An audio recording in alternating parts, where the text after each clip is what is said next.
หัตถกะอุปาสกชาวเมืองอาราวี เป็นผู้ประกอบด้วยธรรมที่น่าอัศจรรย์อันบ่เคยมีมา หัตถกสูตรที่หนึ่ง สมัยหนึ่ง พระผู้มีพระภาคประทับอยู่ที่อัคคลวะเจดีย์ใกล้เมืองอาราวี ในที่นั้นพระผู้มีพระภาคตรัสเรียกภิกขุทั้งหลายว่า ภิกขุทั้งหลาย ภิกขุทั้งหลายทูลรับพระผู้มีพระภาคแล้ว พระผู้มีพระภาคตรัสว่า ภิกขุทั้งหลาย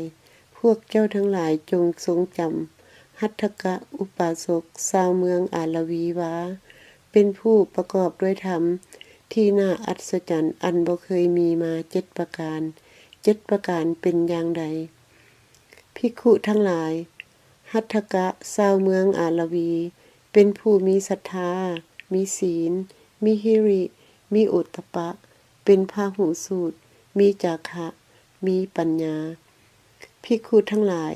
พวกเจ้าทั้งหลายจงทรงจำหัตถกะอุปาสกชาวเมืองอาราวีว่าเป็นผู้ประกอบด้วยธรรมที่น่าอัศจรรย์อันบ่เคยมีมา7ประการนี้แลพระผู้มีพระภาคผู้สุคต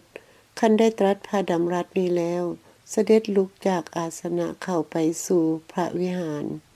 ครั้งนั้นเป็นเวลาเช้าภิกขุองค์หนึ่งนุ่งแล้วถือบาทและกีวรเข้าไปยังนิเวศของหัตถกะอุปาสกชาวเมืองอาราวีขั้นแล้วจึงนั่งเทิงอาสนะที่ปูไว้ลำดับนั้นหัตถกะอุปาสกชาวเมืองอาราวีเข้ามาหาภิกขุนั้นไหวแล้วนั่งในที่ควรส่วนข้างหนึ่งขั้นแล้วภิกขุนั้นได้กล่าวกับหัตถกะอุปาสกชาวเมืองอาราวีว่าดูก่อนอาวุโสพระผู้มีพระภาคทรงพยากรณ์ทานว่าเป็นผู้ประกอบด้วยธรรมที่น่าอัศจรรย์อันบ่เคยมีมา7ประการ7ประการเป็นอย่างใดภิกขุทั้งหลายหัตถกะชาวเมืองอาราวีเป็นผู้มีศรัทธามีศีลมีหิริมีโอตตัปปะเป็นพหูสูตรมีจาคะมีปัญญาดูก่อนอาวุโสพระผู้มีพระภาคทรงพยากรณ์ทานว่าเป็นผู้ประกอบด้วยธรรมที่น่าอัศจรรย์อันบ่เคยมีมา7ประการนี่แลหัตถกะอุปาสกชาวเมืองอาราวีถามว่าข้าแต่ทานผู้เจริญคฤหัสถ์ใดๆผู้นุ่งขาวบ่มีในตำแหน่งที่พระผู้มีพระภาคทรงพยากรณ์นี่หรือบ่มีอาวุโสข้าแต่ทานผู้เจริญสาธุคฤหัสถ์ใดๆผู้นุ่งขาวบ่มีในตำแหน่งที่พระผู้มีพระภาคทรงพยากรณ์นี้ระดับนั้นภิกขุนั้น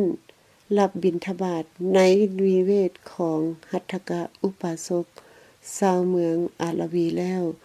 ลุกจากที่นั่นแล้วหลีกไปภายหลังพัดกลับจากบิณฑบาตแล้วเข้าไปเฝ้าพระผู้มีพระภาคถึงที่ประทับกราบอภิวาทแล้วนั่งในที่ควรส่วนข้างหนึ่งขั้นแล้วได้กราบทูลพระผู้มีพระภาคว่าข้าแต่พระองค์ผู้เจริญขอประทานพระวโรกาสในเวลาเช้าข้าน้อยนุ่งแล้วถือบาทและกีวรเข้าไปในนิเวศของหัตถกะอุปาสกชาวเมืองอาราวีขั้นแล้วจึงนั่งเทิงอาสนะที่เขาปูไว้ลำดับนั้นหัตถกะอุปาสกชาวเมืองอาราวีเข้ามาหาข้าน้อยไหวแล้วนั่งในที่ควรส่วนข้างหนึ่งขั้นแล้วข้าน้อยได้กล่าวกับหัตถกะอุปาสกชาวเมืองอาราวีว่าดูก่อนอาวุโสพระผู้มีพระภาคทรงพยากรณ์ทานว่าเป็นผู้ประกอบด้วยธรรมที่น่าอัศจรรย์อันบ่เคยมีมา7ประการ7ประการเป็นอย่างใดภิกขุทั้งหลายหัตถกะชาวเมืองอาราวีเป็นผู้มีศรัทธามีศีลมีหิริมีโอตตัปปะเป็นพหูสูตรมีจาคะมีปัญญาดูก่อนอาวุโสพระผู้มีพระภาคทรงพยากรณ์ทานว่าเป็นผู้ประกอบด้วยธรรมที่น่าอัศจรรย์อันบ่เคยมีมา7ประการนี่แล เมื่อขน้อยกล่าวอย่างนี้แล้ว หัตถกะอุปาสกชาวเมืองอาลวีถามขน้อยว่า ข้าแต่ทานผู้เจริญคฤหัสถ์ใดๆผู้นุ่งขาวบ่มีในตำแหน่งที่พระผู้มีพระภาคทรงพยากรณ์นี้หรือขน้อยตอบว่าบ่มีอาวุโสเขาตอบว่าข้าแต่ทานผู้เจริญสาธุที่คฤหัสถ์ใดๆผู้นุ่งขาวบ่มีในตำแหน่งที่พระผู้มีพระภาคพยากรณ์นี้พระผู้มีพระภาคตรัสว่า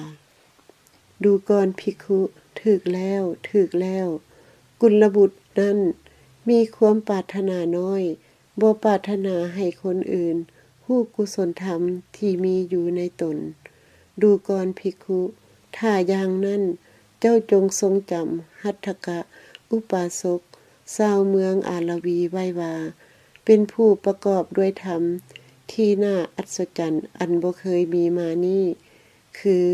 ความเป็นผู้มักน้อย